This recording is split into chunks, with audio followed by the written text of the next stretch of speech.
it's time to duck, dodge, dip, dive, and dodge. Here we go. Yeah. Hello, everybody. Welcome back to DND404. My name is DM Tony, and joined with me today are the other three Ben Stiller villains on my VHS tape. Fellas, why don't you go ahead and introduce yourself, starting with the dodge, duck, dip, dive, dodge, Jared. White Goodman here. No, I'm just kidding. Armo's checking in. Definitely White Goodman. Dodgeball is going to be my. You gotta throw that one in there. Yeah, Boom, I'll just boom, take it from right out the. Boom, boom. Oh man. You hear that thunder? Right. You guys heard that? Yeah. Came in a perfect timing. Dan, what about you? Hello, everybody. My name is Dan. I play Minas Pebblewalker, your tiny little swarm keeper ranger. And I'm definitely the orderly Hal L from Happy Gilmore Damn it! of this podcast. That's mine, Tony. That one's mine. Oh my! The same wavelength. I freaking knew it. Yeah. You're gonna get to bed, Granny. Yes. Such a good one. What about you, Drell? My name is Alec. I play Drell of the Ashbourne, and my Ben Stiller villain is obviously the one and the only Tony Perkins. Yes. Lunch is canceled due to the lack of hustle. It's from the movie Heavyweights, which is a legendary movie. If you haven't seen it, check it out. He plays pretty much the owner and only evaluator or coach at like a fat camp. And it's just absolutely hilarious. I never saw this. Dude, it's so good. It's so good. Heavyweights is like legendary. It has a lot of like really young, like well-known child actors in it. I think Keenan's in it. Yep.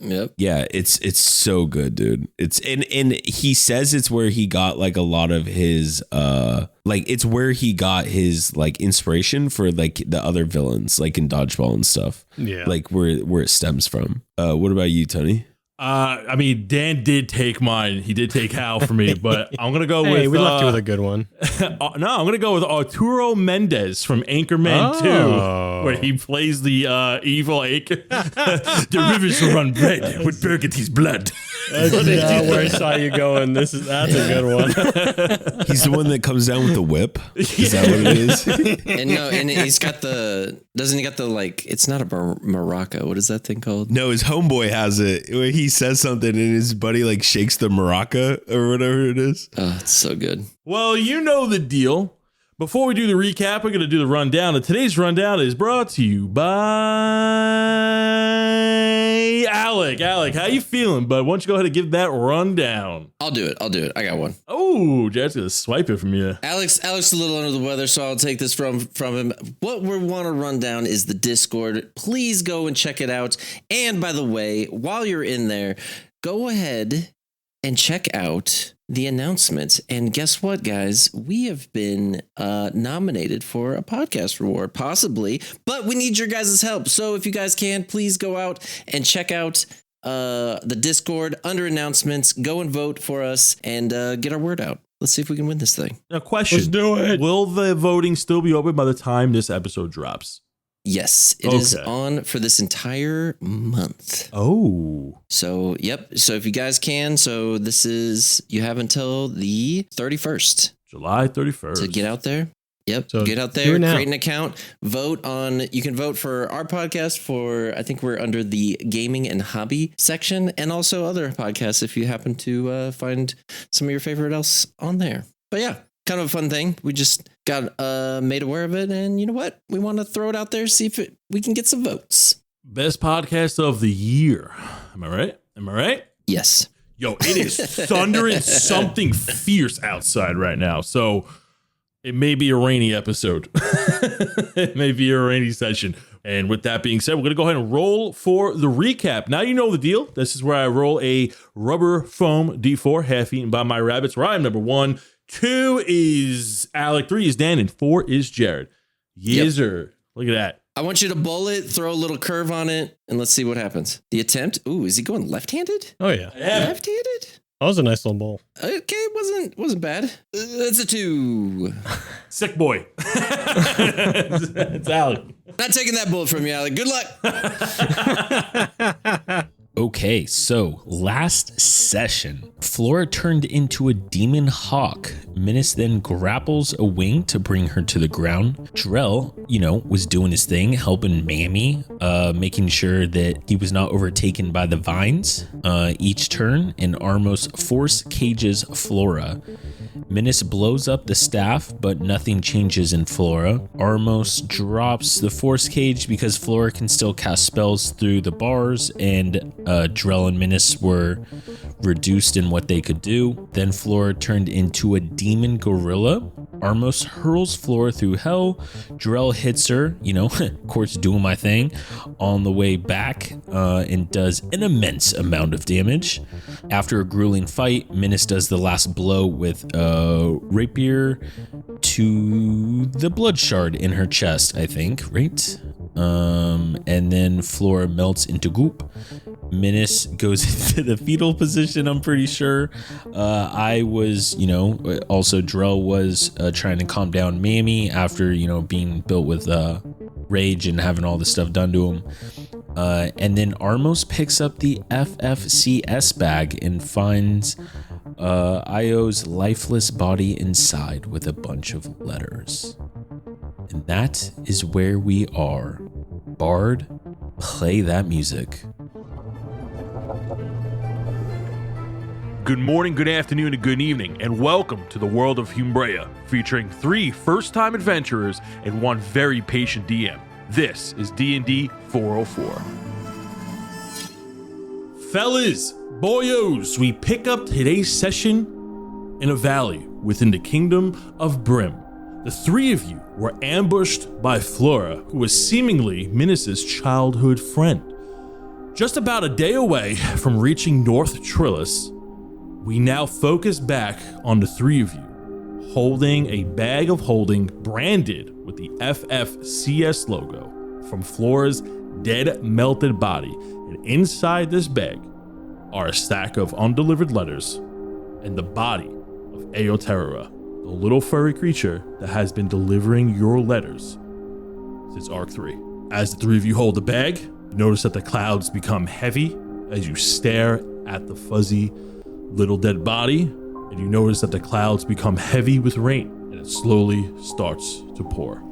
What are the 3 of you doing? Minus looks up at the clouds, a tear in his eye. He says, Armos, the clouds look heavy. Looks like it's about to rain. It's actively raining! It's actively raining!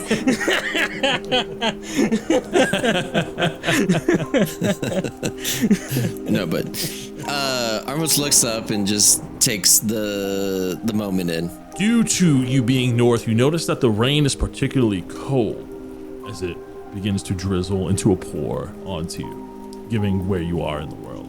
You notice that Mammy shivers a little bit and begins to shake as he becomes wet, but doesn't seem too bothered by the rain just yet. Okay, so he's still in the bag of holding at this point, right? Yep, dead, and his body's kind of crunched up. And when you open a bag of holding, it's not looking into a typical bag. You're kind of looking into a large, empty space where you know what you can pull out.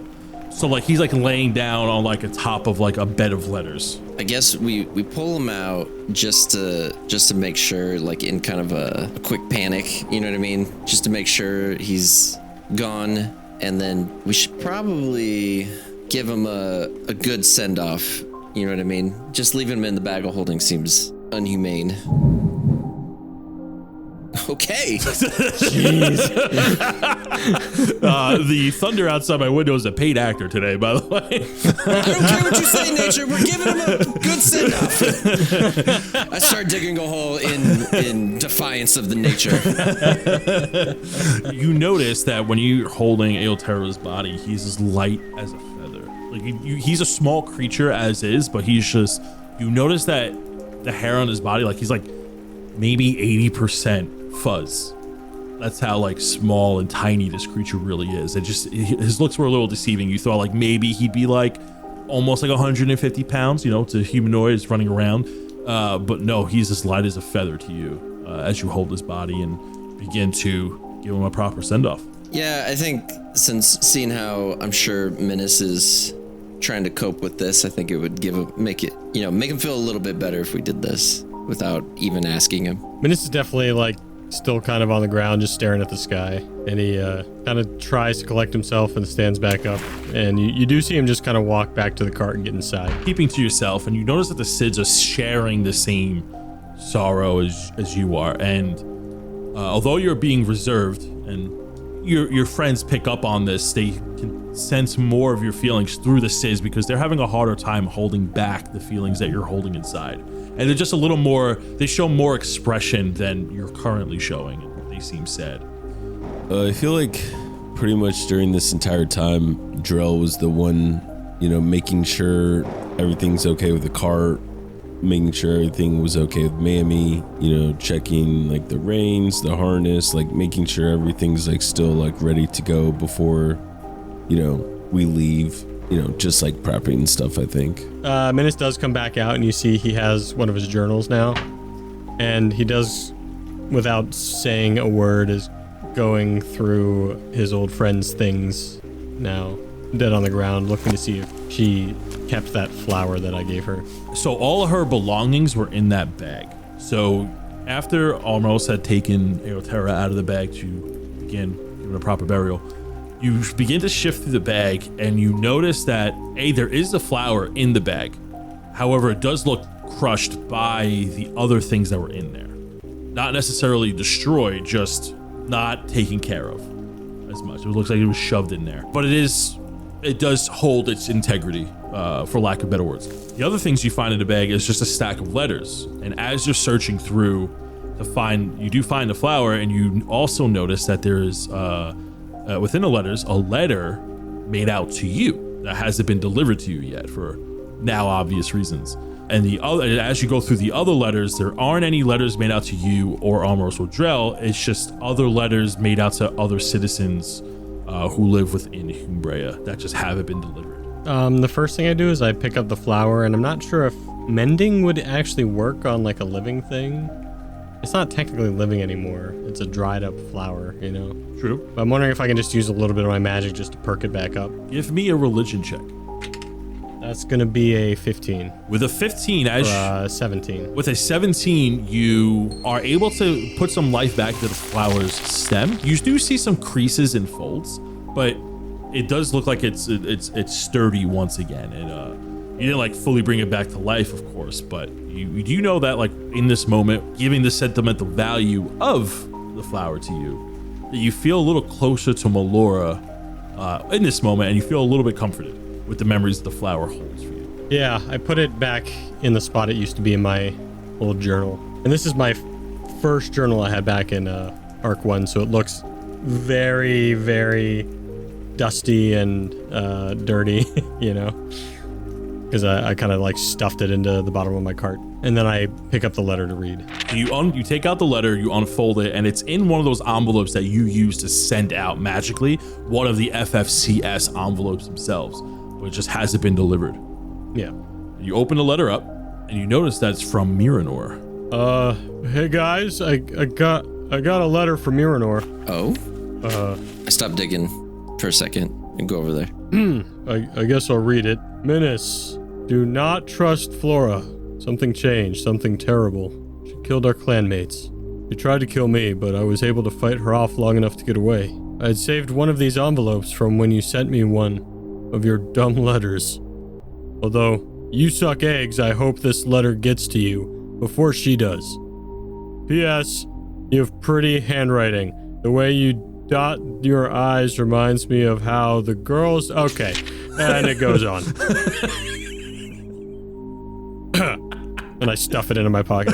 Looks like that idiot's still alive. And then I just walk over to the hole Armos is digging and start to help. While you are making a grave for Eoterra, and you two get it done rather quickly, you dig in 6 feet down, and you don't need the biggest hole for him because he is he's on the smaller side.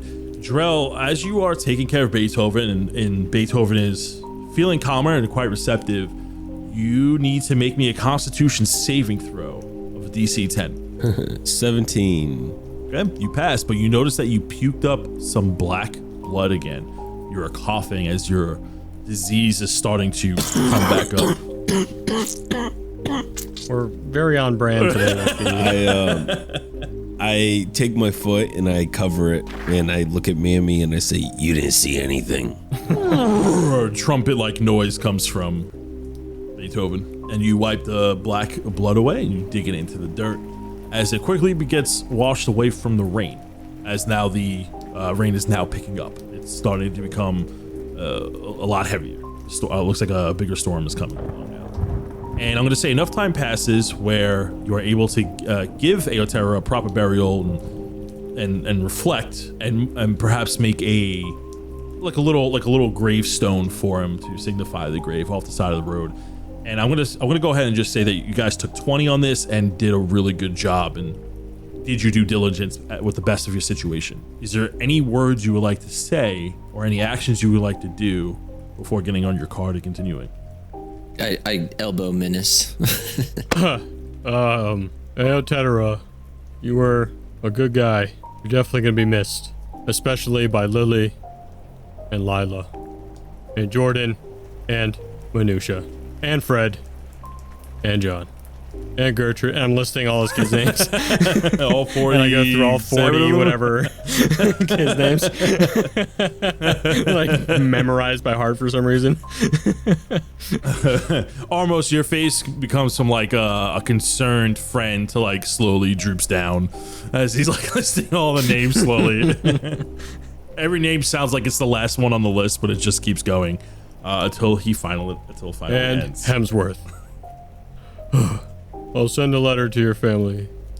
All right, guys. I guess good job. And Menace goes back to the carriage. The three of you get back on the carriage. You take the bag of holding with you for now. And alongside those letters, you also do notice that there is some money in there. It's about 7 platinum and 86 gold in the bag. Looks like from the services he's been providing until now. All right, Armos can take that. There are also 3 more of those envelopes that you were using in there. It looks like he had some that he was selling. I'll add those to my inventory. Don't you think we should probably mail that to his family instead of like just letting Armos hold on to it? I feel like, if he's got all those kids, he probably needs some money somewhere, or somebody needs to help take care of him. Oh, I thought it was like Flora's platinum.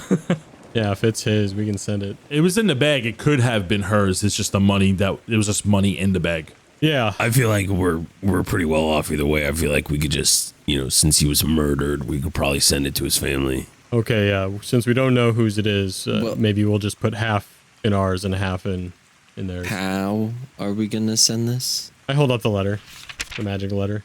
And I point back to he's the one that delivers them all. But it sends, the way this letter works is it sends a magical signal to the FFCS. So someone will come, even if it's not AO. Okay, that's going to be a lot of explaining probably because we're going to have to give them the rest of the letters as well. Yeah, I think it's the right thing to do. So I think we should do it. You hold up the letter and sure enough, it disappears. As it did before, and it fades into this green dust. Oh, so no one shows up? Yeah, I guess I'm not totally sure how that works, but I think Menace addresses it to the FFCS, almost like to management or whatever, so that they can read what happened and Perfect. They can manage it, You're not sure how the magic of the service works in general. Like, you know that when you mail one of these letters, they've always disappeared into thin air. And then Aoterra has been the one to deliver to you, almost like he's assigned to this realm. You do know that they come from another realm where there's like a greater magic going on there. That has not been explained to you, but that's the vibe you got and what he had briefly described to you when he first introduced himself. But he was pretty vague about it. So you do mail the letter, and it does disappear into the ether, and that's what has always been happening whenever you did send one of these letters. Yeah, I guess logistically speaking, just thinking as Menace and how they would get the letters, I guess my thought process is we can't just keep the letters because we'll be traveling. We need to just leave them here in a designated location for them to find, if that makes sense. So you remember from Aoterra that he's an Astri. That's his race. And they look like little raccoons mixed with red pandas, like a mix of the two. The two of them had a baby. And they are generally good-willed creatures, but they have this innate ability to find somebody if they're on the same plane of existence as them. The FFCS is made of a bunch of these creatures because of their ability to track down people so easily. What do you guys think? Should we keep the letters or leave them here in a bush or something? Oh, I think they can find us. I mean, we need to get on the road. Yeah. Do you think they'll find us if we use it now and just keep moving? Yeah, I say we just keep them with us and then Okay. All right. have them just find us. Yeah, that sounds fine. Give me a intelligence check. Wow. That was a 19 to an 18 with my -1. Oh, wow. You have a -1 intelligence? Oh, yeah. Well, I did not know that. Okay. Good to know. I learned by watching other people, not by reading. I have an idea. No, okay. A light bulb goes off in your head. And with the knowledge of how ash trees work and how the FFCS works, Miranor had wrote a letter to you.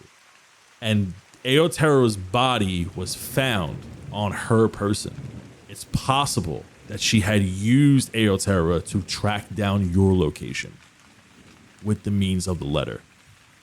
Oh. Because you have sent him 1 or 2 letters in the past to Miranor. This wouldn't be the first time she's ever met Aotera if she has been adventuring with Miranor this whole time. So it's possible she had used him to track you down. Guys, I'm going to send one more letter to the FFCS to see if they can send one of their guys to us. Maybe they can help me find douchebag. Miranor. Oh, wait, would they do that? I don't know. All right, well, it's worth We a have shot. to try. Yeah. And I'll write one more letter asking for help finding someone. Okay, you write a letter, and sure enough, it disappears into the ether, just as the one did before. As you write a whom it may concern letter to management. And at this current pacing, now that the 3 of you are back in the cart and traveling north again, from the map, you were about a day and a half away before you had gotten interrupted. It's in the middle of the day now, and it is raining.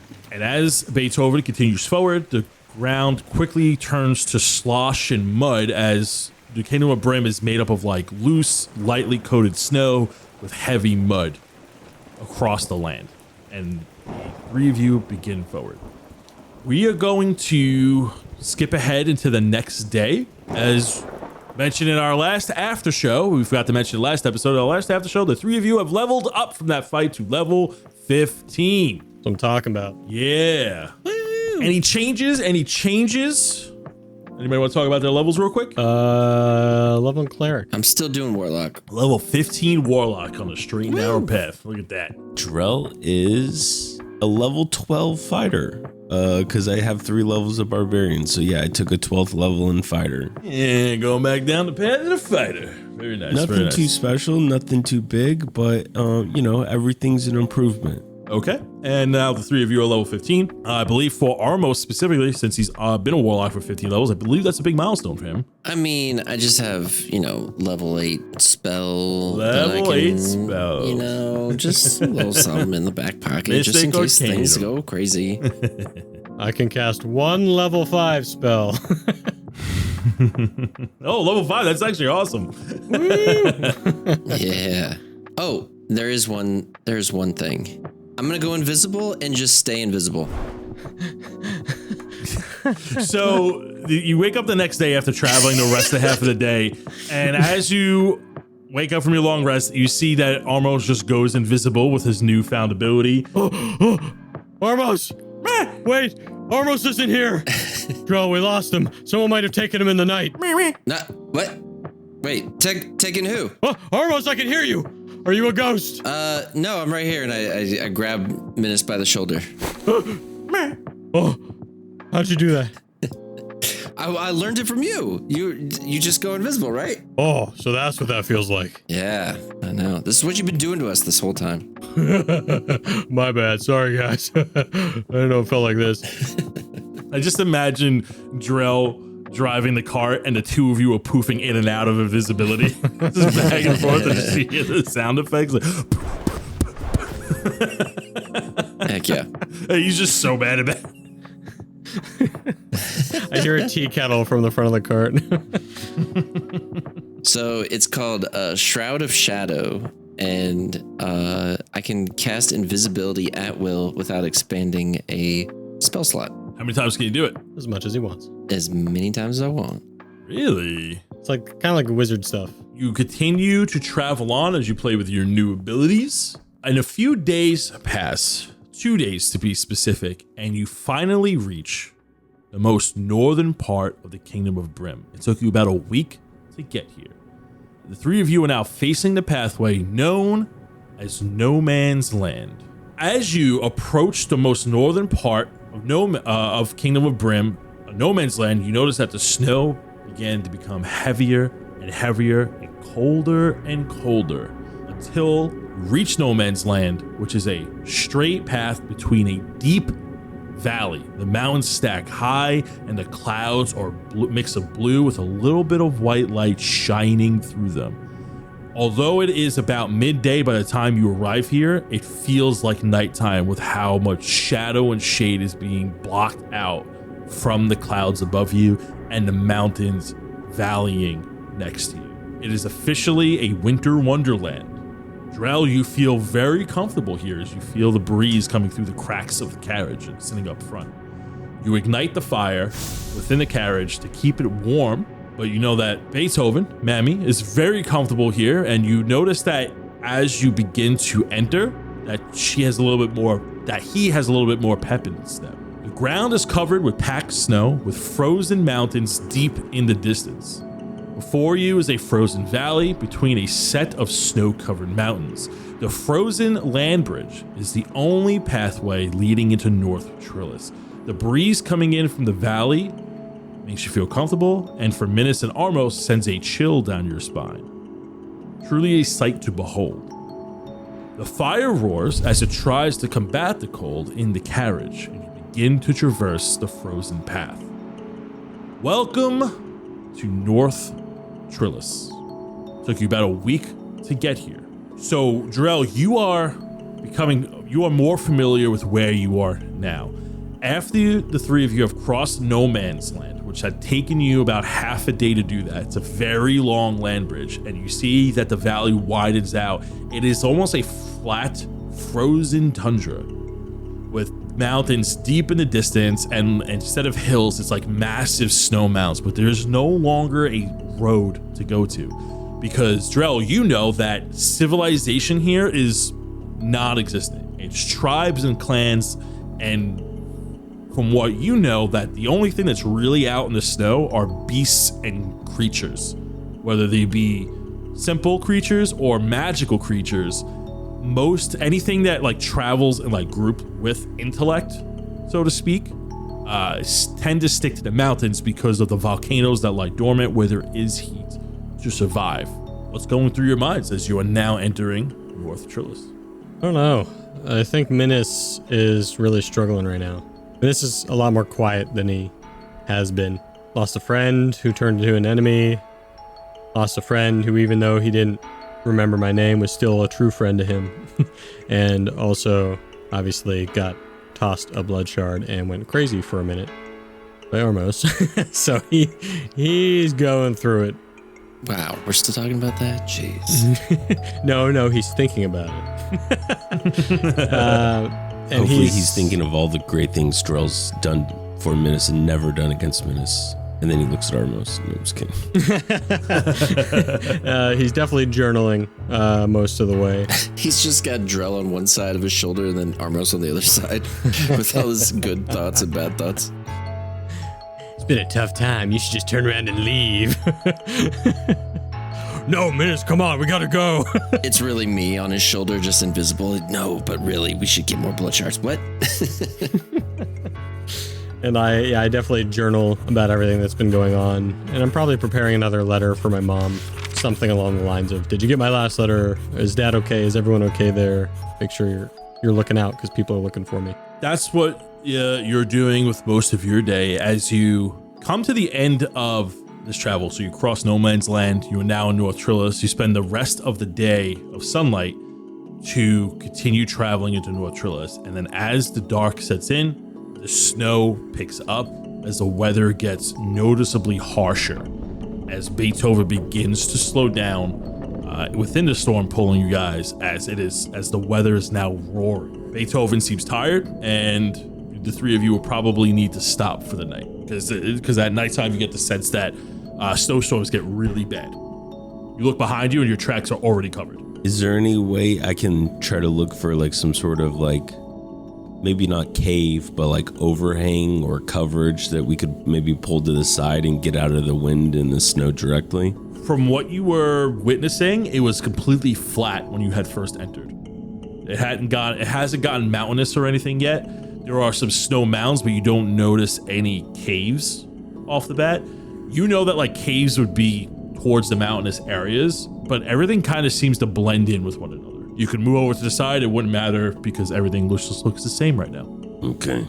How are the three of you setting up camp? Are you gonna stay in the carriage tonight? Are you going to use the small wooden house that Lord Baron has given you? I say we use the old house. Sure, yeah. I can pull a house back out. Hopefully I get those charges back. I'm just kind of looking around at the clouds and the very gray atmosphere. How big is this house? 10-foot radius. So it's pretty small. Okay. I mean, Drell just knows how important it is that Mammy stays alive because it's going to make life a lot harder if he's not.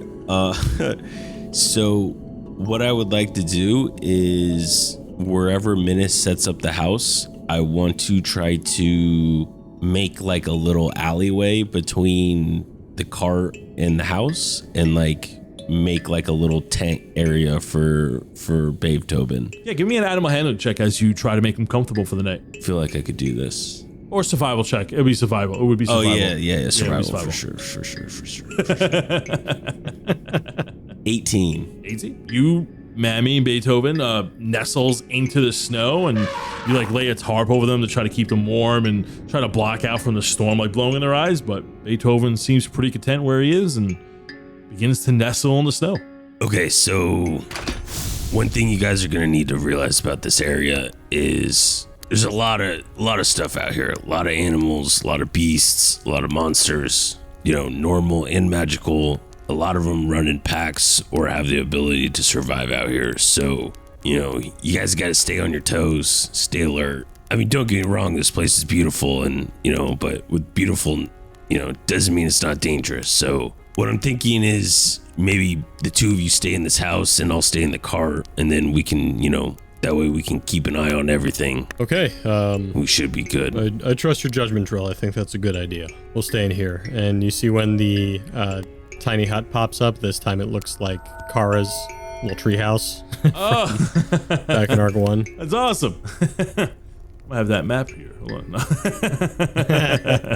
Yeah, so a small version of Kara's treehouse appears, and it's even on like a little pedestal too. It's not like high up in the air as hers would be because it's on the floor. It's a one-story building, but it definitely looks like a little replica of it. As you and Armos go inside, and you're able to see outside perfectly fine.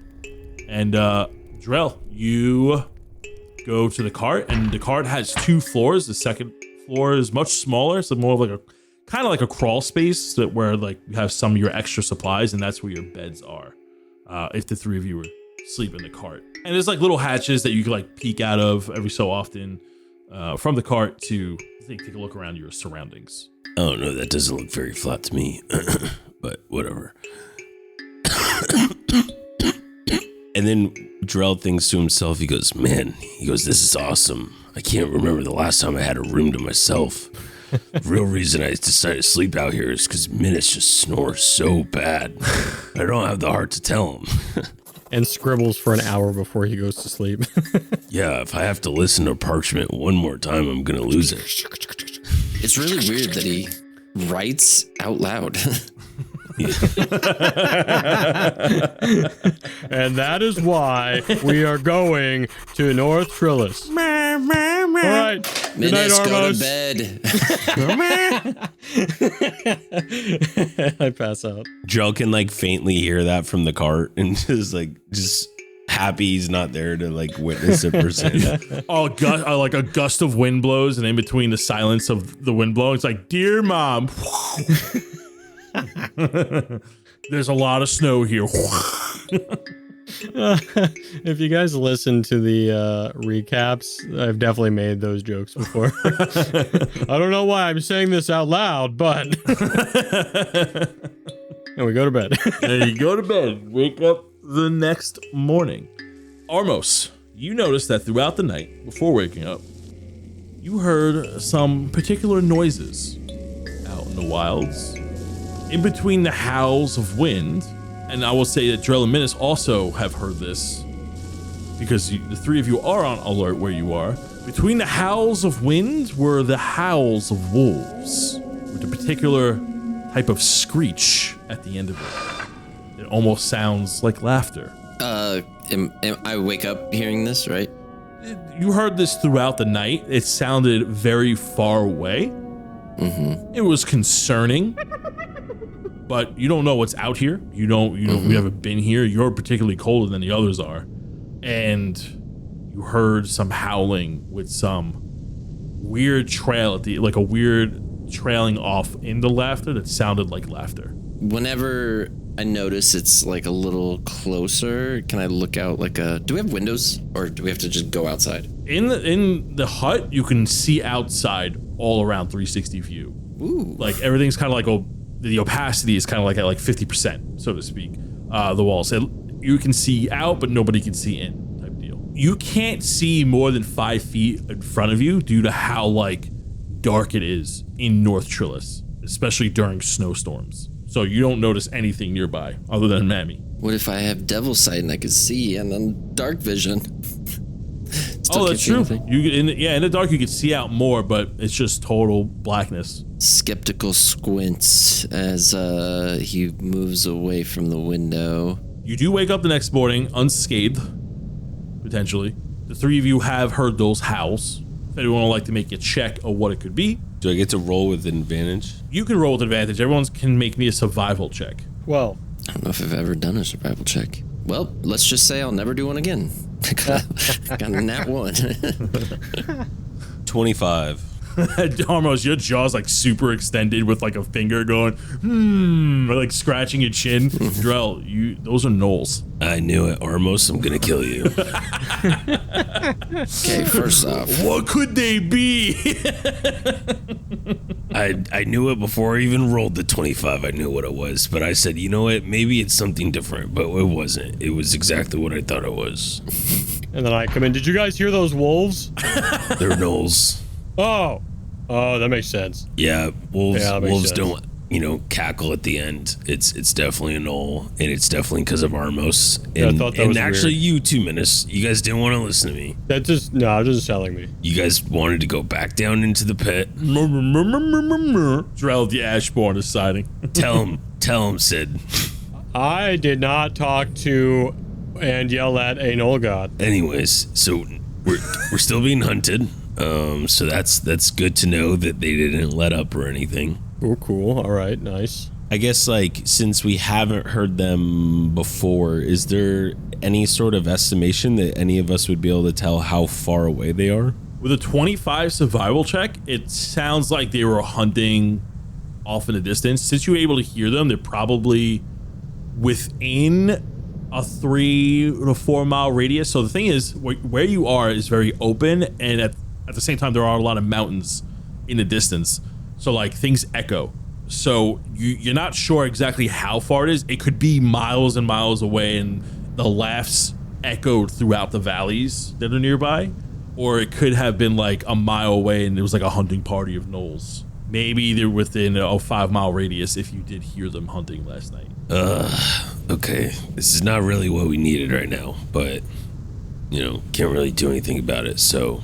And I like to think the entire time I'm yelling this from the cart because I haven't gone over there yet. And I just open the little mouth slot and I'm like yelling it to them because it's way too cold to go outside yet. Still got that morning bite, As the three of you are like getting ready in the morning, you see Beethoven wakes up and Beethoven's just covered in snow completely. And you just see this massive mound of snow just get up as all the snow falls onto the floor. Good morning, Beethoven. I forget Armos is still inside, and I drop the tiny hut. I was just comfortable. Oh, sorry, Armos. Oh God, sorry. I get That's up my and bad. dust myself off from all the snow. Yeah, the snow, like, in the shape of the hut, just all of a sudden drops. So Armos, specifically you, Drell is pretty comfortable and he's also still in the carriage. Armos is, Minas is okay because of his feather. You are very cold here. You notice that you rush almost like instinctually that once you are meeting with the outside cold, and especially such a shock that you reach for the jacket, the one that Lord Baron had given you. Yeah. You guys are now considered to be in freezing temperatures. Drell, you know it could get much colder than where you are. It gets very cold at night and it gets warmer in the day, but it's still very cold. Almost, you need that jacket like right away. It's not deathly freezing temperatures yet, but you're not comfortable by any means. Drell, you're used to this. You don't necessarily need the jacket, and Minis's arcade focus, the feather he had gotten a long time ago, keeps him warm up to pretty almost extreme temperatures. I think negative 50 degrees Celsius he's fine up to, which is good. So you go ahead and you rush that winter jacket on that Lord Baron has given you, and the three of you are now ready to set out for your day. Is there anything specific you guys want to do before you start traveling and I get into my next bit? I mean, I'll use a ranger feature, I guess, to get myself temporary hit points. Okay. As I prepare for the day, I'm just kind of meditating. Well, I was going to do a little inspirational speech, but I'm too cold and aggravated, so I just get in the cart. Okay. Minis is like kind of like avoiding eye contact with Armos for an hour. How dare you? The snow, as soon as I get in the cart, melts much quicker than it probably would because he's so angry. I don't know if you'd let me do this, but I want to try to, like, while I'm in the cart, maybe like make something. I don't know if there's like a makeshift kitchen in there, but I want to try to like use my brewing kit to like not make something that might, you know, give us like actual help, but like maybe just like a warm drink that I can make Minis and Armos that they can just hold on to. Oh, the lava That java. they can like, well, that's a cold ice brew, but The lava java is definitely not an ice brew. We've been over this. well, it's I don't know. I feel like we've got different names for it. We're still workshopping it. I look over at Drell. I'm like, hey, Drell, could I get one of those Invoca mochas? Oh, you mean the hot plot espresso? Oh yeah. Yeah. Let me see what I can do. Minis, I thought we were gonna change the name. I think it was the No Snow Joe. Isn't that what I thought we were workshopping this. Oh, I kind of thought it was going to be the lean mean caffeine. Oh, but what about the hot day latte? No. Drell, just give me some of that hot stuff. Okay. Is it cold? Is it a cold brew? Well, I was thinking it was more of a cold brew. Oh. All right, cold brew then. The Wizard Blizzard. Let me get it. You see Minis crumple a piece of paper with a bunch of hot related names. So what the drink does, it keeps you warm for 1 hour and takes away 1 exhaustion point. Must be kept in a pewter container to stay warm. Lava Java stays hot for up to 12 hours in that container. Would I be able to say like during my trip to, like on our way to Yeah, don't worry about North it. Trillis, I kind of perfected it and then started making some of it? I'll drive. Yeah. You would have to like not drive if you want to make stuff. The carriage is outfitted with a very fine fireplace where like, so you could definitely like hang kettles and pots and cook at the same time. And in the corner of the carriage, if you look at the table, there are shelves of like different ingredients that they had stocked for you. Food, seasonings, some magical components there that the three of you may need if you want to like ritual cast anything. There is like a desk area with like scrap paper and notes if any of you guys want to like research anything, or like if a wizard were there, like write down wizard spells and things like that. So it's like a workstation, like a shelf cabinet. Upstairs in the second part, there are barrels of like rations, like extra water for you guys. This cart has been outfitted for a long journey, which is why you move a little bit slower than a normal cart, but it's very durable. It's meant to be lived in. Like, you guys don't have to use the hut every single time right now. Yeah. All right, Armos. Can't believe I'm saying this, but I'm gonna let you drive for a little bit. Don't fuck this up. Woo! Beethoven. Animal handling check. Oh no. And then I lean to Beethoven. I say, I'm so sorry. Can I give him a help action? Sure. Rolled in 1 just a second ago and I just rolled a 2. Wait, no. Hold the reins like this, Armos, and I give you a help action. Does that mean I get advantage? Yeah. Oh, thank God. Okay, here we go. 13. With a 13, with the nat 1 in spirit, you like take the reins and it's like suddenly like a massive shift. Like you like pulled it really tight for just a second, and like the mammoth like goes up on its hind legs and like you loosen up instantly with Minus's help. He's like, you're choking up on it. And you instantly let go, and you see like the mammoth just like gives you like a side eye, but then like continues forward normally. He's a little jumpy. He hits him with the really, bro. Got this. Some tea spills onto the floor from the fireplace. You should go, You know, I'm just used to horses. Yeah. to horses. Yeah, that's my excuse. I'm ready. Here we go. Excuse?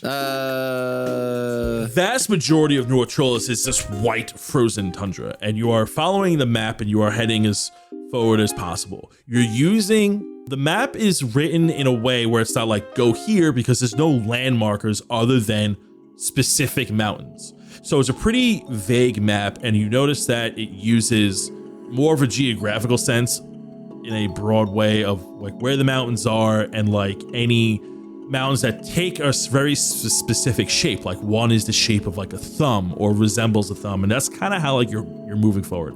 There is a compass, and for the most part, as long as you're heading north, you're heading in the right direction. Now, you do know that you're gonna be like this for a couple of days, so we're gonna make a couple of rolls here. Woo. I need someone to roll me a D20 for the first day of travel. Drell. Just flat D20. Flat D20. All right, here we go. Nat 20. Boom. You have a very smooth day of traveling. As a matter of fact, you think you're advancing faster than you were before. There are no snowstorms. You progress the whole day. Almost has been doing well with Beethoven, and you traverse along, and you feel like you got more miles in than expected. You felt like rather what a full day would be, you felt like a day and a half in. Damn, Armos is actually kind of good at this, but I'm definitely not going to tell him. Hey, we should probably pick up the pace. We're not doing too well. We're behind schedule. I look at Menace and I look around to see if anyone can tell I'm lying. Yeah, can I do a perception check? Yeah, sure. Got a 14. What'd you get, Drell? What would I, deception? Yeah. Oh, fuck, I don't add anything to this. I got it legit nat 1. Big old squinty eyes. Anyways, and I look back to the copies and I break eye contact with Menace. For the next 10 minutes, I don't break eye contact. You guys are sitting on the couches across from each other, just like staring at each other. And finally I get bored and go back to my notes. And that is the first day of travel. As the day ends, you find another spot to make camp, as Beethoven is now getting tired as he hustled through this through the second day in North Trollis. And before going to bed, are you guys using the hut again, or are you going to sleep in the carriage? I feel like Menace would have liked Drell's idea, like have someone in the cart just in case anything comes for the cart, have us inside the tent just in case. So yeah, I'll use the tiny hut item again, and this time it looks like Lord Baron's office in a tiny castle. A small tower emerges. Yeah. A 1-floor tower with like the little archer ridges, like the little bricks Yep. on top. Yeah. Pops in and you go in. And Drell, you're staying in the cart alone? Yeah, I'll stay in the cart. So I need you to make me a Constitution saving throw of a DC 11, as you did not eat a root when you threw up last in front of Beethoven.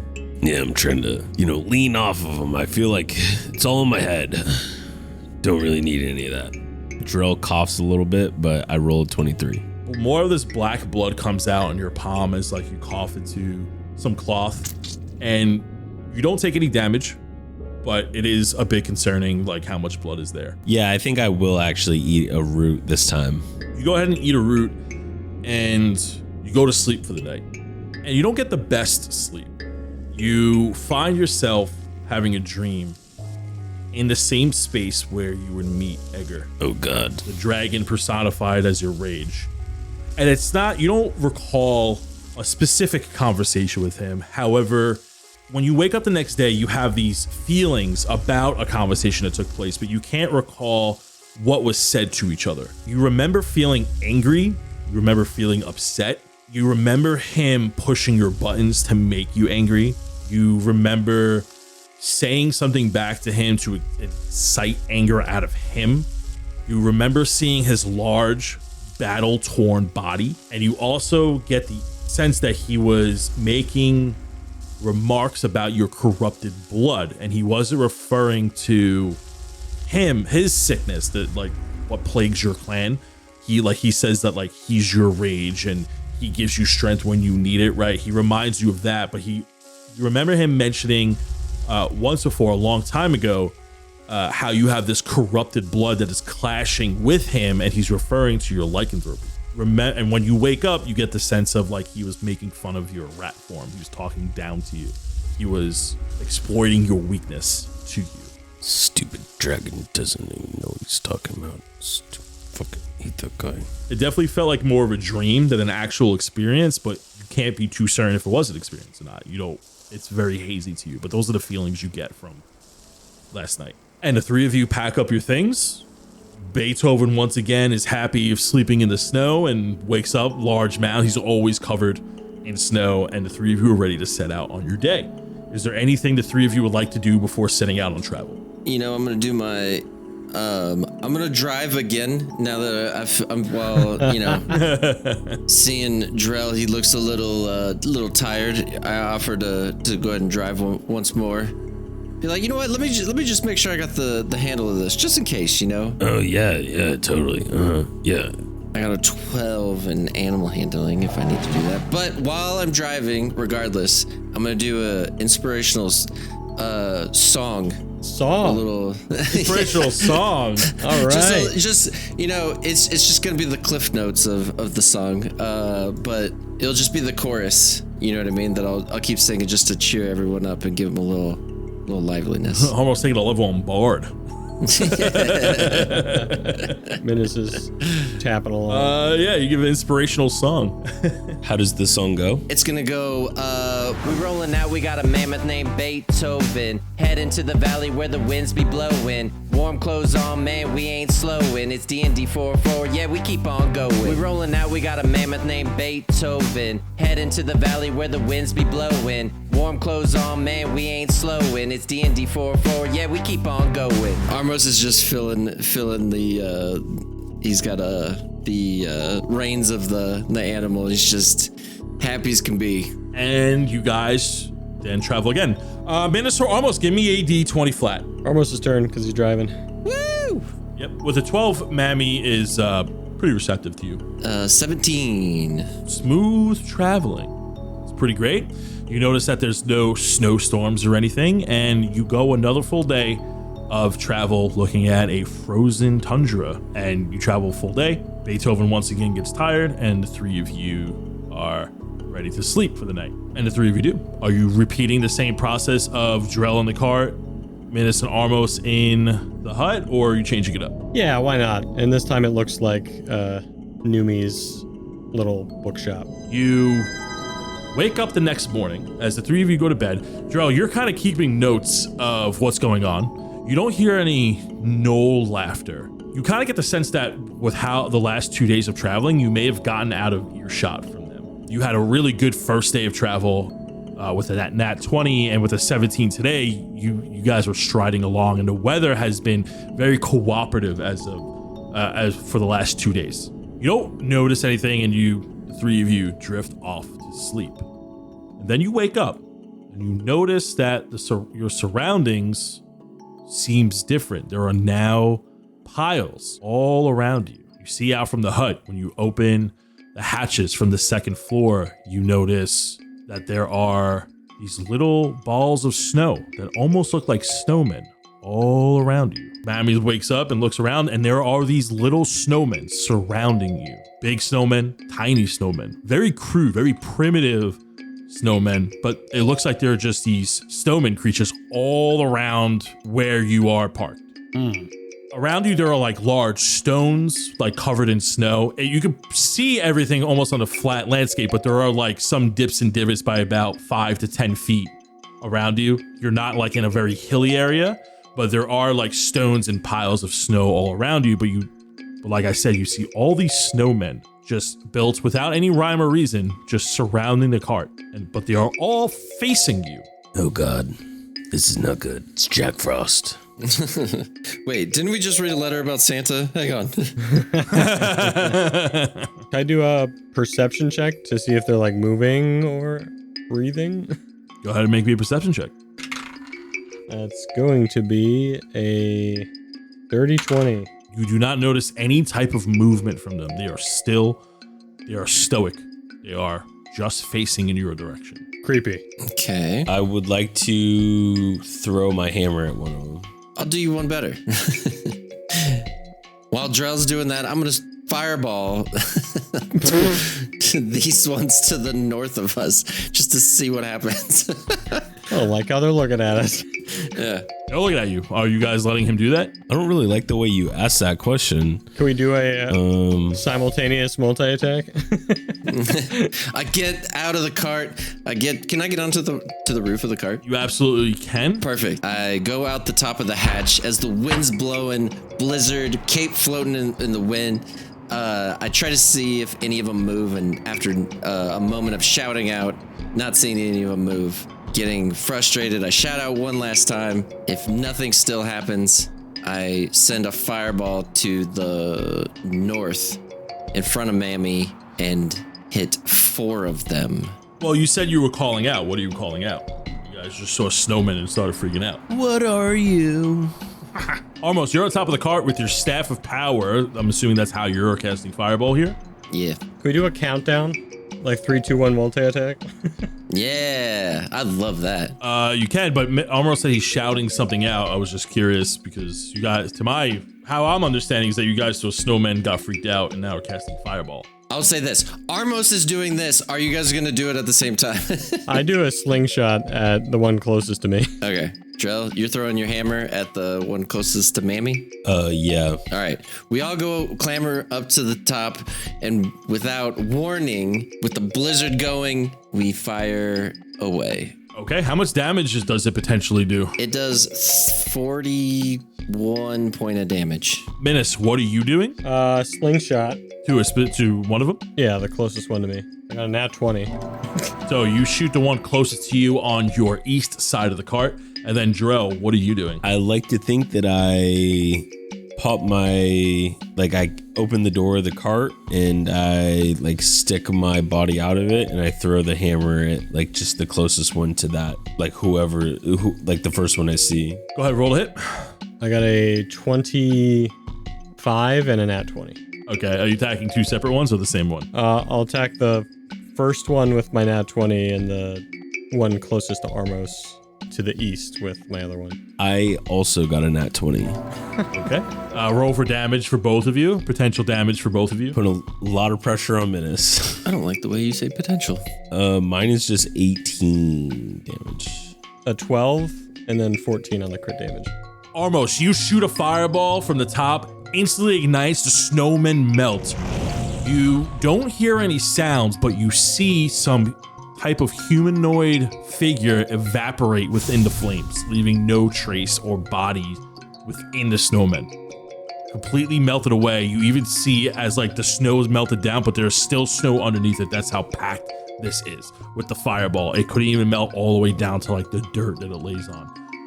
Drell, with your nat 20, you throw the dwarven hammer and you hear a bonk as one of the snowmen falls over, and there's this amorphous humanoid body with this beige type of clothing on it, falls out of the snowman, lifeless after it bounces. Menace, you shoot with your dirty 20 and nat 20. They go through the heads of both of these snowmen, and then you see the snowmen collapse in its place.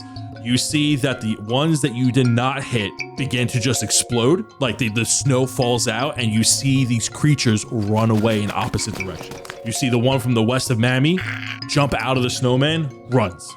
You see the two that you didn't kill run away to the southwest. They're running in all opposite directions and they look very quick. You are not in combat.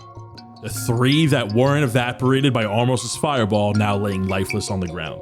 And the others, the remaining ones, scattered immediately when facing the threat.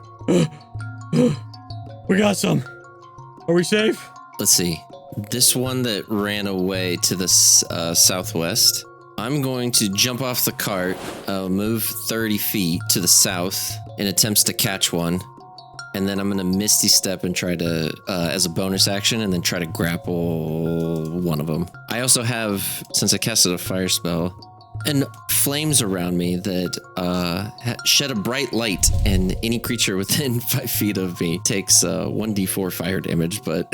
What? So, Make me a dexterity check as you're trying to chase one down, as the others scatter. Yeah, I doubt it. I'm going to be able to get it, but... Dexterity saving throw? It's a grapple check. So, yeah, you can use dexterity or strength. I rolled twice, but I got a 13 for my first one. You go to jump at it. This thing is very small. The closer you get up to it, you don't notice any defining features other than its crude clothing that it's wearing. It's very small, smaller than Minas, and it easily dodges out of the way. And you notice something, it's not leaving footprints. It does take 1d4 damage if it is, since I'm right next to it. It takes 4. Doesn't die. It does not die. Doesn't die. Doesn't melt. Does not melt. Yeah, don't mess with us. And I go over to see what it is that was in the snowman. Yeah, I'll walk over to the one I hit with my hammer and I'll just take a look at whatever the heck I'm looking at. You look at this, Minas and Drell, you look at these creatures and they are very small. Yours is naked, Drell, but it does not have any defining features of like a human or a halfling or anything. Minas's, yours is clothed, but it looks like it looks like a bush of hay, the clothes, and it's like holding a stick, while the other one looks like a thin body, Drell, with like a snowball for a head. Looks like some type of creature, very tiny creature, very primitive, tribal even, and they were hiding in these snowmen. I'll use my rope to tie mine up and then cast Revivify. See, this is way better than me doing. What does Revivify do? As a creature that has died within the last minute, that creature returns to life with 1 hit point. Armos, disgusted he missed his guy, takes a shameful walk back to the cart and sees Minas casting a spell. You revivify this creature and it moves its head. It's faceless. So yours has like a mask on, like this white and red mask, and it looks like it's in a bush of hay, and it has like, the mask has a hole where the sling bullet went through. Like it was like a clear kill shot from your end. And you see it begins to like rub its head, and it makes like sounds. It doesn't speak, but it makes sounds, and sounds like a fairy almost of some kind.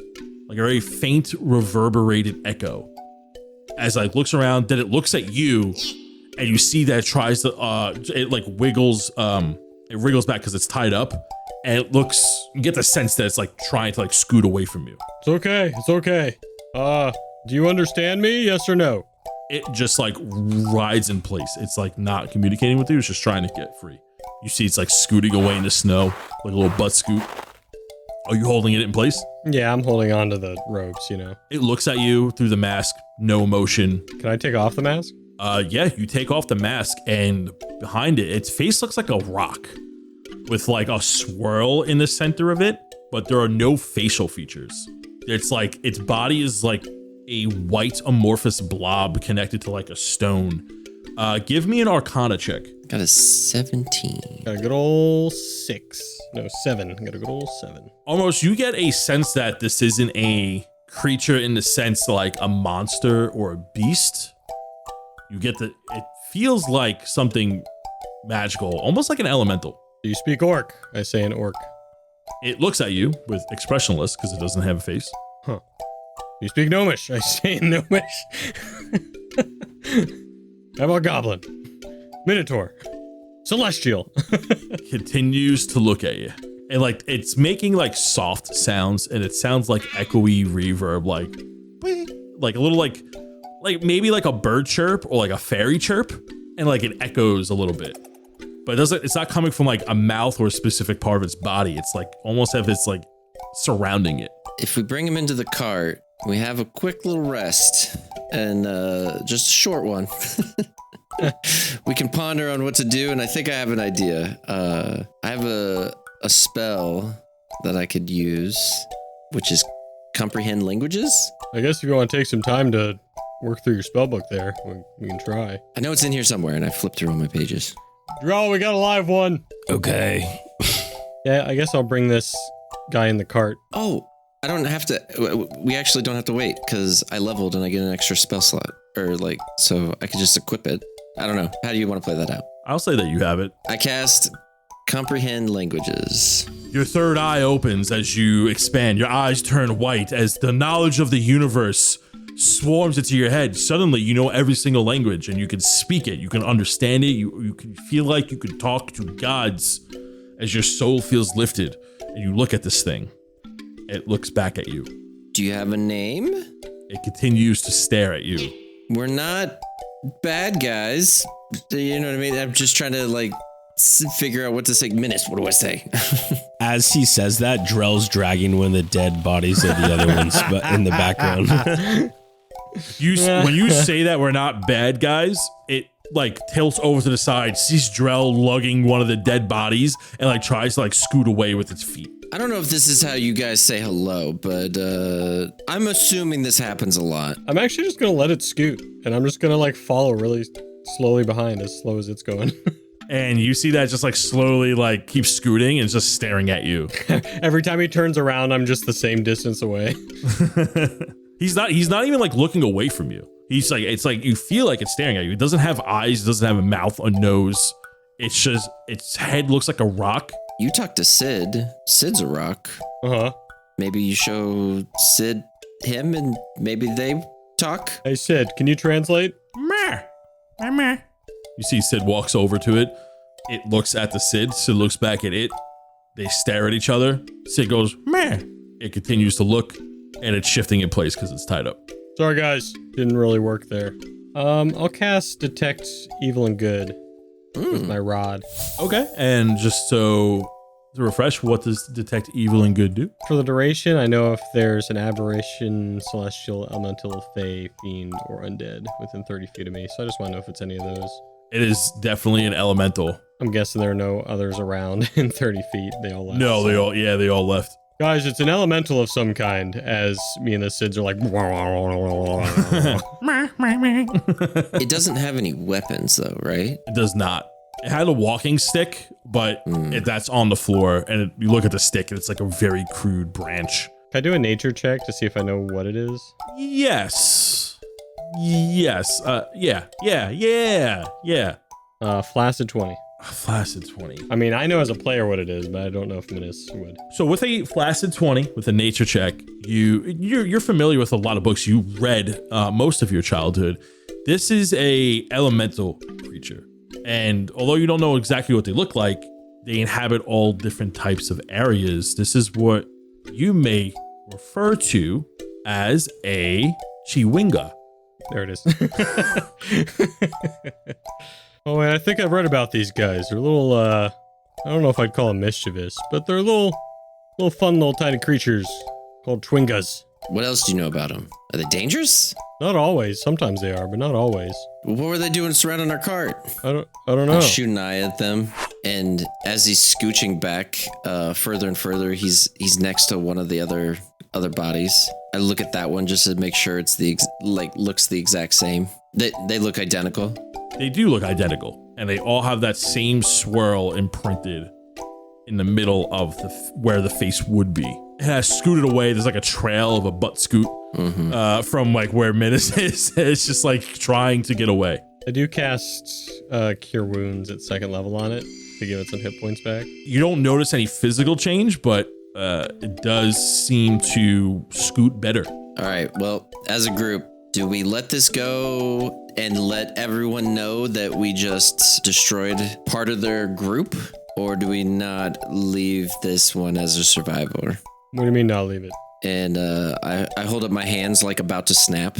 No. As I snap, the one that's already dead on the ground shatters. No, this was a mistake. They're neutral creatures. Menace is feeling really bad now. Maybe a compromise. Menace, this is what I want you to do. Huh. Write up a lovely apology note and give it to our friend here, and then we'll let him go. And we hope that they don't hold it against us if they can read it. I'm just gonna write a note, and I'm gonna take a while writing in every language I know. I wish it was still thundering out. Like, Yeah. As Menace is writing the note, I'm just going to the other bodies and just snapping my fingers and shattering them just to clean up all the mess that we've made. how are you shattering them? I cast Shatter. Oh, he sure does. They sure do shatter. Yes, their ice bodies definitely shatter to a million pieces. And we thought that you were snow monsters. And then I do that in Celestial, Common, Gnomish, Goblin, Minotaur, and Orc. I'll write Infernal on there too. Nice. And I try and convince this Chewinga to take my note. Give me a persuasion check. I come back and I do an intimidation on him if he doesn't take the damn note. It was a 2. You're going to take this note. Intimidation check. 23. Good cop, bad cop over here. You untie it. You shove the note into its chest. It like grabs it. It doesn't look down at it, but it holds it. And it's like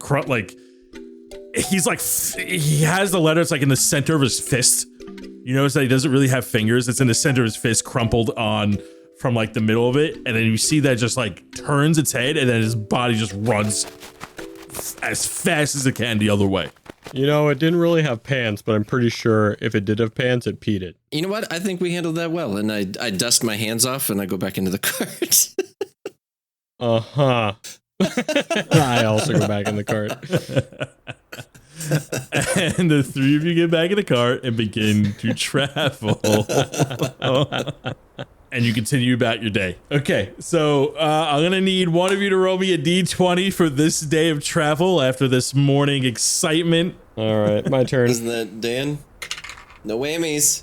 It's a 16. Hey! You have another good day of solid travel. You see that some Yay. light snow, but nothing really hinders you as you begin to go forward. And sure enough, you go long enough until Beethoven can't go no more and you're ready to rest for the night. And now I'm going to need somebody to make me one more roll for the next day. Drell. All right, let's do this. That's a 10. You continue to travel on the fourth day, and you notice that a storm kicks in. It becomes very hard to continue forward. You're not dead in your tracks, but you do not get anywhere as far as you would like to for that day. And it gets darker a lot earlier because the storm is raging, and you have to go to bed a little bit sooner as it took more out of Beethoven than normal. You had a rough day of travel. And when you wake up the next day, we're going to do one more day of traveling here. Trell, you notice something when you wake up as the storm finally clears through. Way in the distance, you notice to your westward side during the mountain ranges, and you look at the map and you look over, you do see a small plume way in the distance of a volcano. That's like your volcano where the Ashbourne clan is. It's a few days out from where you currently are. However, you do see the volcano of your home. Oh. Joel gets a little teary-eyed because he hasn't been home in forever. What's up, Drell? What do you see out there? Dust. I mean, Dust. that's not nothing. I'm not crying. Anyways, What? what? I can't even see your face. Are you crying? Is everything okay? No, it's fine. It's fine. Okay.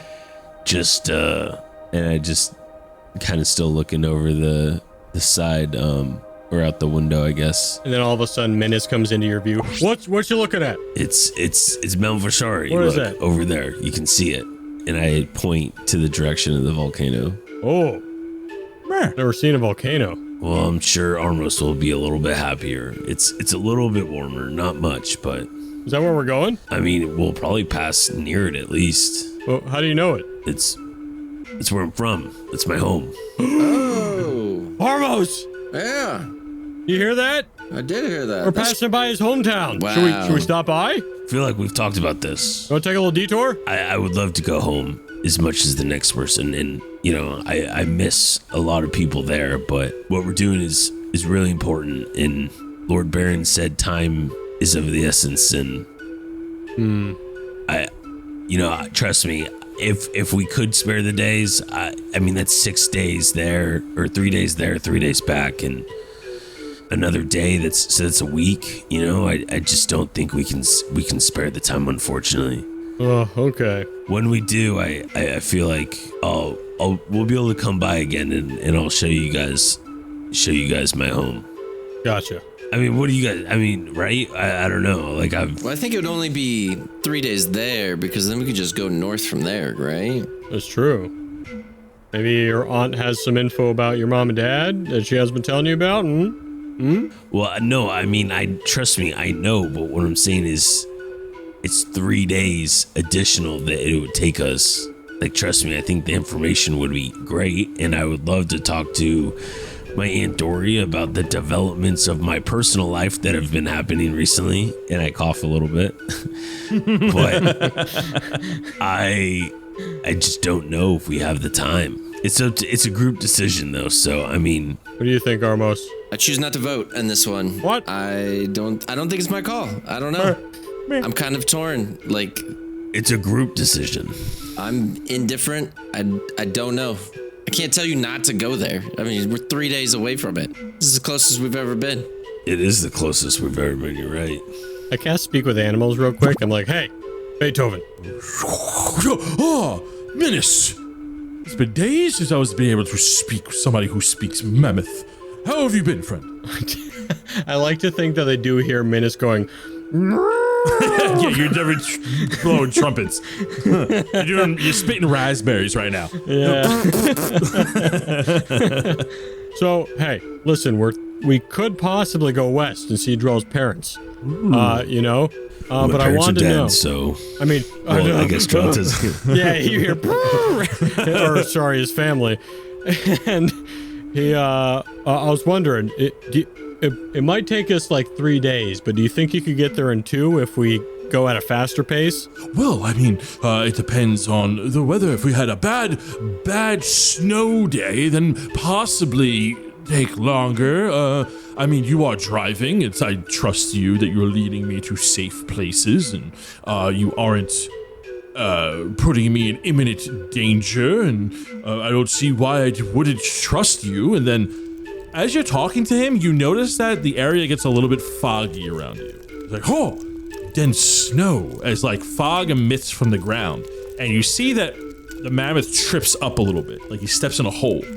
Oh, careful there. And he steps in a patch of snow that sinks into a hole. Looks like a hole has been filled up with snow, and he stops. He goes, oh, and then looks out in front of you as the cart stops, and you see all in front of you this heavy mist rolling in, and there's also a ton of craters. The land looks very beaten up. It looks like Swiss cheese, and in these various holes are giant rocks, boulders, as if something catapulted them. Guys, you see the ground out here? Does it look like the same damage as the damage that happened to the town that we passed through? No, you see like large rocks, like almost like a boulder that will be launched out of a catapult sticking out of the ground, like a bunch of them, and it looks like those rocks have like landed and rolled and caused those craters. They're like the size of small cottages, like siege weapons almost. Oh, see, guys, this might not even be the best way to go anyways. If we go west, we avoid the craters, and then go north from there. You're poking your head back in to talk, and then you see a bluish figure in front of you, around your height, standing off about 15 feet in the distance in the fog, and it looks like it's wearing very loose leather tattered pants, very scaly. Its ears are fin-like, and it has a very very sharp tooth grin, blue eyes, and it has spikes. Very dragon-esque. It's standing on its hind legs and it's staring at you with its cold, senseless eyes. Guys? What'd you do now? You see that as it drools, it quickly becomes icicles, as it is much colder than it was before. We are currently at 0-degree weather right now, and that is where we're going to end this week's session. Whoa. Nice. Creepy Dragonborn guy. What a good app. Good sesh. Got a lot of happened, a lot of trauma. A lot of trauma. I can't wait to we're gonna talk about the previous encounter, because I had a feeling, because Dan, I know you played a certain module. We'll talk about it, and I had a feeling you may have known what these were. Oh yeah. Now that I know that you knew what they were, maybe you would have done what you did if you. I don't know, but I thought I introduced them in a really cool way. We'll talk about it. I'm just looking forward to it.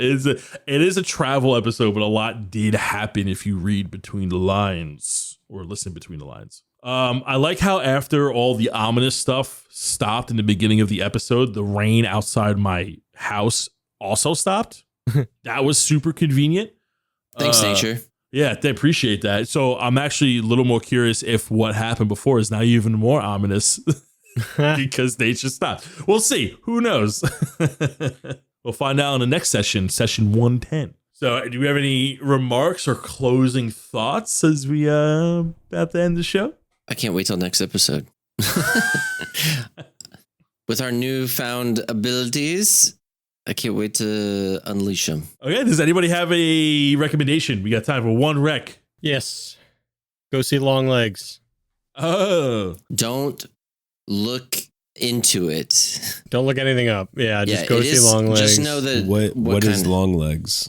It's a horror movie that just came out. It's more of like a psychological thriller, maybe, Yeah. than a horror movie. Like a thriller kind of type of thing. Yep. And it is wild. It's about a FBI agent trying to solve a case. The less you know about it, the more you'll enjoy.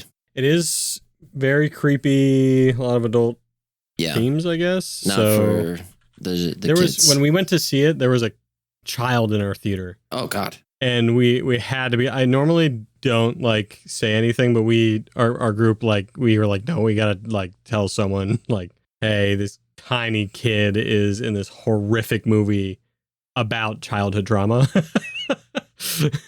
Probably shouldn't be here. Wow, dude. So you just straight So up they Karen'd, did man. talk to the parents, and the parents were like, yeah, okay.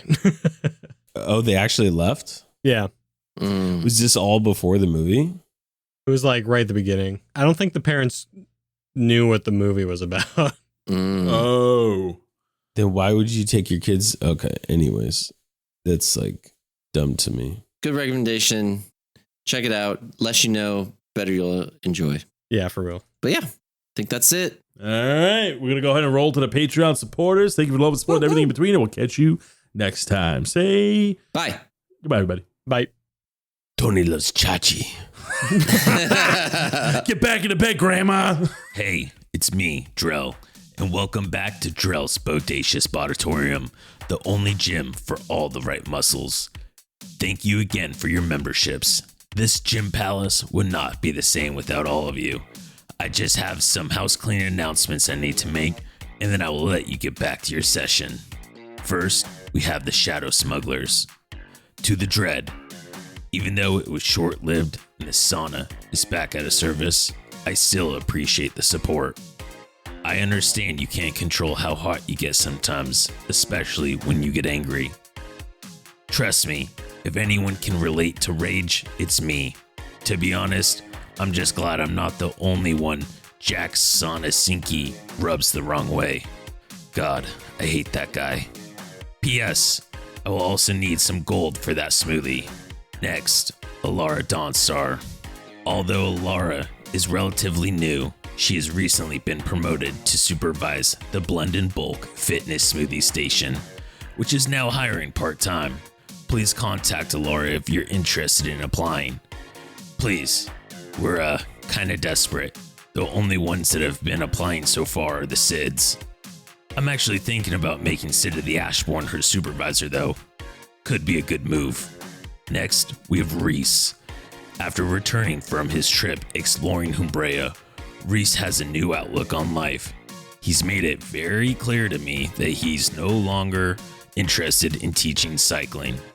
Due to this, he will be transferring from cycle classes to yoga and meditation. So far, the only person to sign up has been Menace for every class.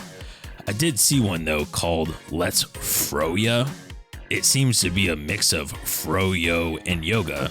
Sounds fun and tasty. Fresh back from his suspension is our lead lifeguard, Julius Kendrick. Although he now has all of his certifications, I can't help but to notice how often he comes and goes. He'll be there one moment, and literally I'll turn around, and he's not there the next. I guess as long as he's there when it counts, that's all that matters, right? Anyways, next time you see him, please be sure to give him a warm welcome back. Next is our Bloodshard Bandits. Reigns, I appreciate you listening to me when I brought up the tank tops. But when I said, what's the point if they don't cover anything? I didn't think you would just stop wearing them altogether. Also, I know you're preparing for the semi-annual Drell's bodybuilding competition, but you've literally bought every bottle of bronzer we have. I think you're good, bro. Next is Morgan Oldville. Morgan, I appreciate you dropping your companion off at daycare. I also understand there was a mix-up in the requested grooming service and your fox received a blowout. I guess it could have been worse, right? Like, perm, yeah. Anyways, my sincerest apologies, and you'll be receiving 1 free week of our companion watching services. Miss Sid will be providing you the coupon next time you're in. Next is Artemis. I consider you now the unofficial, official, but technically still unofficial bouncer of the gym. Not only do you now make sure you put away all your weights, but you've actually been hunting down others to do the same, and I absolutely love it. Kemi Joe told me how you were on him before he was even done with the machine. Keep it up. Next is Tanner Smith. Tanner, I want to again welcome you to the gym. As you've already been instructed several times, you only need to scan your ID once upon entry. What you don't need to do is come up to the front desk and scan it every time you go to do a different machine. I promise you, we've got you accounted for. Sly, I have your appointment for the Wear Rage room all set. That will be every day from 6 a.m. to 7 a.m. Here, I was thinking the raccoons were nocturnal. I mean, I am. I'm not a morning guy, but oh well.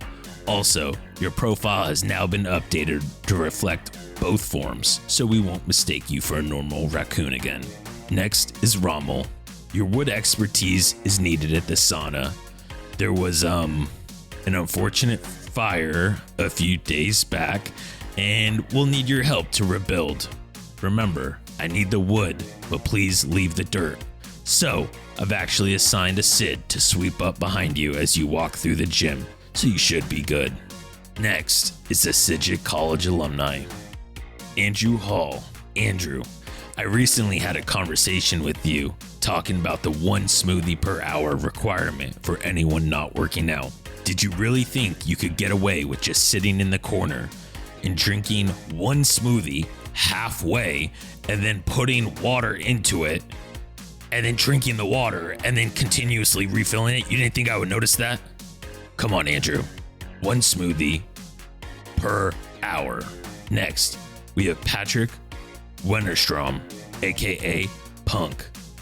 After reaching a mutually beneficial agreement, Punk will now be performing live music here at Drell's Bodacious Bodatorium every Tuesday and Friday from 6 p.m. to 8 p.m. As long as I get to play the triangle, anyone who attends will receive a raffle ticket to potentially win, wait for it, 12% off their next smoothie. Next, we have Robit. Robit, I understand you got into it the other day with another member at the gym. Something about a battle or a rescue mission that had to do with some royals of your bread people. Anyways, although the gym is never the place for violence, I totally understand that some people can just be total knobs. Next time, just meet them in the parking lot. Next is Saint Chaos. I have a small complaint about the last shipment we got from Lelouch's Farms. The fruit and everything was fine, but I believe we were missing the Jarrell's special case in the delivery. Anyways, please make sure the packages comes in the next one. Next is Sergio Rodriguez. Sergio, here at the DBB, we pride ourselves on safety. Please make sure you're attaching the emergency cutoff cord when, yes, on the stair climber, elliptical, and treadmill. I will say, it's pretty impressive how much cardio you do, even if cardio's a joke. Next is Humbrea's Heroes. Mr. Man with Glass, Odie Mel, and Will Miller. I do not know what it is with you three, but for some reason, you have gone from freeze tag to the hot sensation, see what I did there, of pickleball. Now that it's an all-out war between the tennis players and pickleball players, I will need you to reserve your court whenever you want to play. We're not getting into that again. Next, we've Ripcord, Toby Large, and John Carroll. I understand it's hard to play 2-on-2 basketball with 3 people, but please stop bringing in Miranor as a guest every day. You each get 1 guest pass a month, and Miranor is still on his 6-month ban. He's not allowed in. And finally, we have Johnny Tar. You never came to talk to me or invited me to kickball, so you're still banned from the yoga room. No froyo for you. Well, that's all I have for everyone today. Thanks again for all the love and support, and I'll see you next time. Drell out.